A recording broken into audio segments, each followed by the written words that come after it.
Chapter 332. One Step 1. Darahku bereaksi ketika terkena energi iblis. Aku kira kamu bisa mengatakan itu mendidih. Petik 2. Di ruang pelatihan Secret Service Institute yang dibangun Simurin dengan bantuan dana Shrine, aku mendengarkan penjelasan Harin. Ketika darahku bercampur dengan kekuatan sihir, itu berubah menjadi kekuatan baru. Klan aku menyebutnya exorcism. Meskipun itu sangat efektif melawan iblis, itu tidak dapat digunakan sama sekali terhadap mereka yang tidak. Petik 2. Mendengarkan penjelasannya, aku melihat hadiah yang aku peroleh melalui keberuntungan. Sama dengan. True Exorcism. Blood of a Exorcist. Asteris meningkatkan semua statistik variabel sebesar 1-100% saat menghadapi makhluk iblis. Peningkatan stat sebanding dengan kekuatan makhluk iblis. Neraka. Asteris memperkuat iblis parsial. Pengusiran iblis. Asteris terhubung dengan otoritas kamu, pemburu iblis, dan sangat mengabaikan energi iblis-iblis. Sama dengan. Koang. Ketika aku perlahan membaca deskripsi hadiah, pintu ruang pelatihan terbuka, dan Yun Sengah dan Aileen menerobos masuk, marah dari lubang hidung mereka untuk beberapa alasan. Harin dan aku menatap mereka dengan bingung. Ark, sangat menyebalkan. Sengah, apakah kita diizinkan untuk diabaikan seperti ini? Petik 2. Orang-orang tidak ramah pada wajah-wajah baru. Aileen menginjak tanah segera setelah dia masuk, dan Yun Sengah hanya menghela nafas. Orang-orang idiot yang lemah itu. Ark. Aileen hampir meledak, mengangkat tangannya dengan frustrasi. Melihatnya seperti ini, aku bertanya dengan suara pelan. Petik 2. Apakah sesuatu terjadi? Kalian masih di sini. Petik 2. Aileen dengan cepat mendesis. Dia menggaruk bagian belakang kepalanya karena malu sebelum meletakkan tangannya di pinggulnya dan menatap kami. Dia jelas mempersiapkan dirinya untuk melampiaskan frustrasinya. Dengar, kami pergi ke atasan karena ada hal-hal yang perlu kami lakukan. Tetapi karyawan di sana tidak menjawab pertanyaan kami dan hanya mengabaikan kami. Ketika kami menyerah dan berbalik untuk pergi, mereka secara terbuka berbicara tentang bagaimana kami bisa masuk melalui koneksi dan yang lainnya. Petik 2. Aileen berhenti sejenak dan meraih tengkuknya. Apa yang terjadi pada mereka masuk akal. Mereka setara dengan pejabat publik kelas 5 Korea, dan sangat jelas bahwa kami masuk melalui koneksi. Tekanan darahku. Aku terlalu tua untuk ini. Petik 2. PF. Tawa kecil keluar dari mulutku. Rasanya aneh melihat Aileen mengatakan itu dengan penampilannya yang seperti anak sekolah. Apakah kamu baru saja tertawa? Aileen segera mengirim tatapan tajam ke arahku. Tidak, aku tidak. Tok. Saat itulah ketukan menyelamatkan aku dari situasi yang sulit. Kami serentak berbelok ke pintu, dan Aileen membukanya bahkan sebelum aku menyebutkannya. Halo. Oh, Aileen si. Petik 2. Siapa kalian? Petik 2. Di balik pintu ada Essence of the Strides Kim Yongjin, Yohei, Shen Yuan, Yi Jin dan beberapa orang lain yang memasuki gerbang alam iblis. Oh, wajah-wajah yang akrab. Sepertinya mereka memasuki Secret Service sebagai anggota baru. Aileen tampaknya telah menemukan mainan baru untuk dimainkan ketika dia menyapa mereka dengan senyum cerah. Selamat datang, juniorku gelombang. Satu pagi, saat bintang-bintang menerangi kegelapan pekat langit. Kim Ha-jin keluar ke hutan tanpa nama Republik, sendirian. Jin Sahyuk telah memilih tempat terpencil ini, tetapi sebenarnya itu sepertinya jalan setapak, karena bangku panjang ditempatkan di sekitar hutan di sana-sini. Kim Ha-jin duduk di sebuah bangku dan menatap langit. Bulan purnama memancarkan cahaya dingin, dan bintang-bintang mengelilinginya seolah melindunginya. Dia tidak bisa membantu tetapi menatap pemandangan indah ini. Petik 2. Sama seperti itu, dia melihat pemandangan yang tenang dengan linglung. Setelah sekitar 10 menit. Aku pikir kamu akan terlambat. Suara seorang wanita terdengar dari kegelapan. Kim Ha-jin menoleh ke samping, tempat Jin Sahyuk berjalan dengan susah payah keluar dari kegelapan. Rambut panjangnya diikat kuncir kuda, dan dia penuh percaya diri seperti biasa. Kim Ha-jin bertanya tanpa sedikit pun perubahan dalam ekspresinya. Petik 2. Kenapa kamu memintaku untuk datang? Jin Sahyuk berhenti di depan bangku Kim Ha-jin. Secara alami, dia akhirnya memandang rendah dirinya. Ada sesuatu yang harus aku tanyakan untuk terakhir kalinya. Terakhir. Konotasi aneh dari kata itu mengangkat alis Kim Ha-jin. Betul, ini adalah terakhir kalinya aku melihat wajah jelekmu. Petik 2. Jin Sahyuk balas dengan acuh tak acuh dan duduk di bangku. Petik 2. Kuhum. Meskipun bertindak begitu mengesankan, Jin Sahyuk menemukan bahwa dia kehilangan kata-kata ketika dia duduk. Sebaliknya, dia tidak tahu bagaimana memulai percakapan.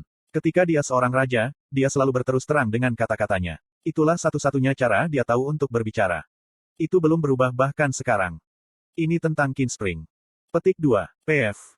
Kim Ha-jin menyeringai dari lompatan tiba-tiba ke pengejaran. Jin Sahyuk mencuri pandang ke arahnya dan melanjutkan pertanyaannya. Apa hubunganmu dengan Qin? Aku juga tidak tahu. Apa? Kim Hajin tidak ingin berbicara tentang Kim Chundong. Untuk menjelaskan semuanya, dia perlu menerima sekali lagi bahwa dunia ini adalah novel yang ditulisnya. Tapi dunia ini bukan novel tetapi dunia nyata dan nyata. Kim Hajin tertawa kecil dan menoleh ke Jin Sahyuk. Aku tidak tahu detailnya. Aku datang ke sini dari dunia lain, sama seperti kamu, dan Kim Chundong. Pergi ke dunia kamu dan menjadi Kin Spring. Itu dia. Jin Sahyuk menerima tatapan Kim Hajin dengan ekspresi tegas. Aku sudah tahu segalanya, jadi jangan mencoba menyembunyikan apapun. Bel melihat ke dalam ingatanmu. Aku tidak akan memberitahumu bahkan jika aku tahu. Apa yang kamu katakan, kamu bajingan. Jin Sahyuk mengerutkan kening. Kim Hajin hanya mengangkat bahu. Aku tidak akan memberitahumu. Tidak peduli apa. Petik 2. Petik 2.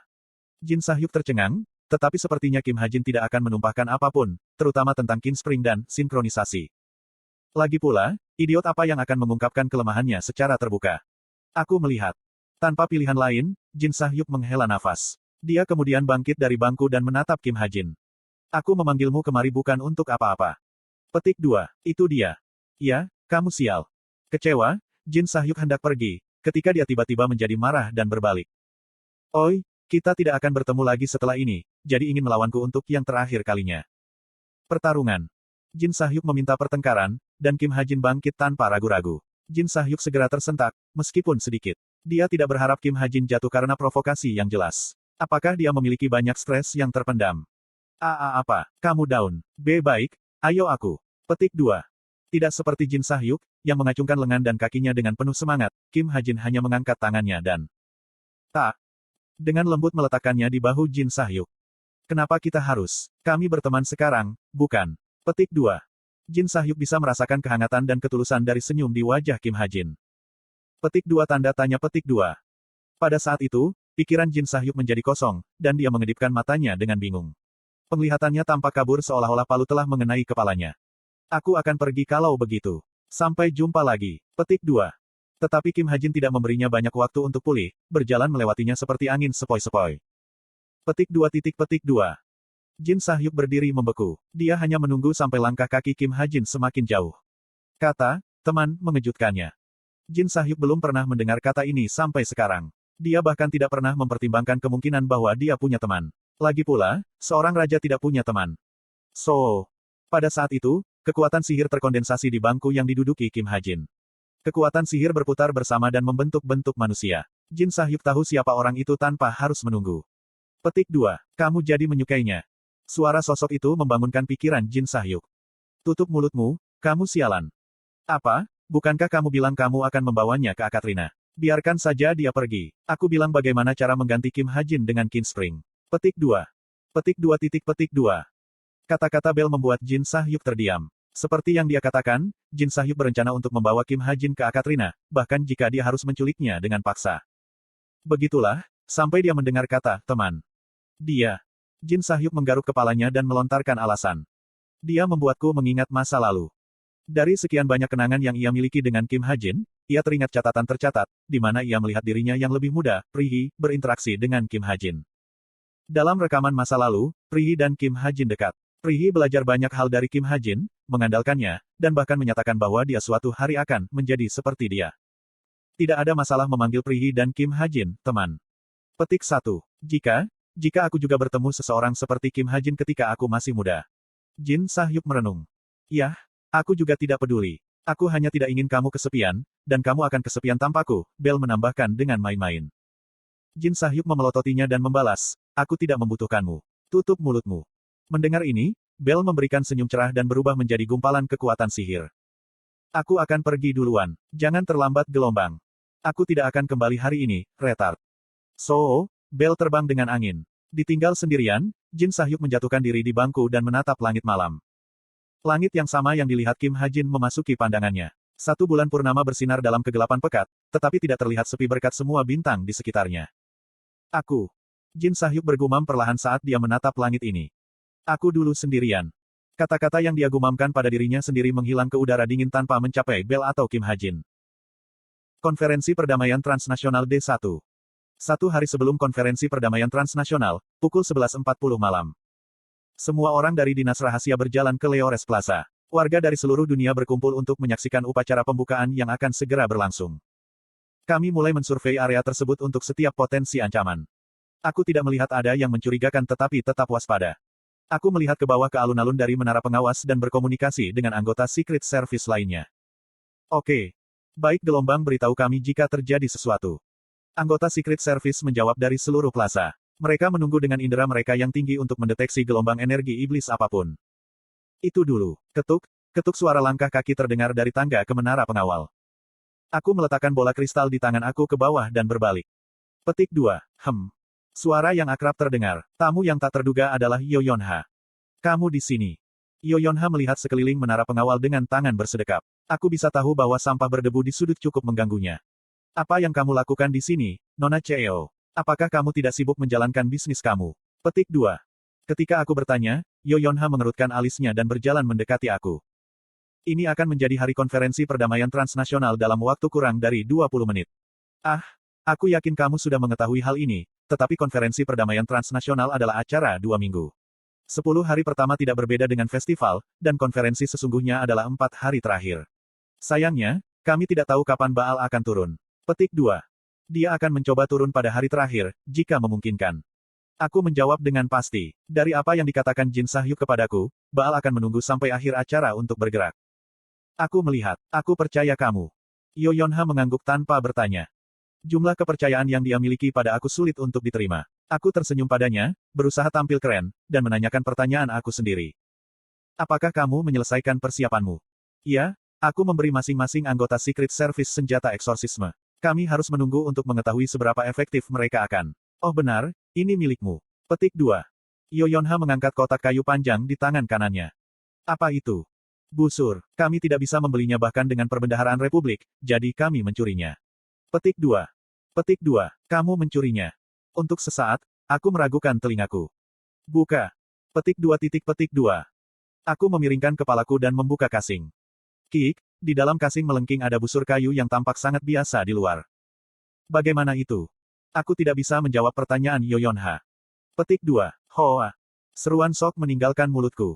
Sampai sekarang, aku tidak pernah membayangkan bahwa akan ada busur yang melebihi Black Lotus Bow, hasil sintesis dari Bow Temujin dan Bow Horus. Sama dengan. Busur eksorsisme pahlawan kuno Leoricus, Pinnacle Grade, artefak legendaris. Tunduk yang digunakan oleh pahlawan Leoricus untuk memerangi iblis. Berisi beberapa warisan kekuatan pengusir iblis Leoricus. Sama dengan.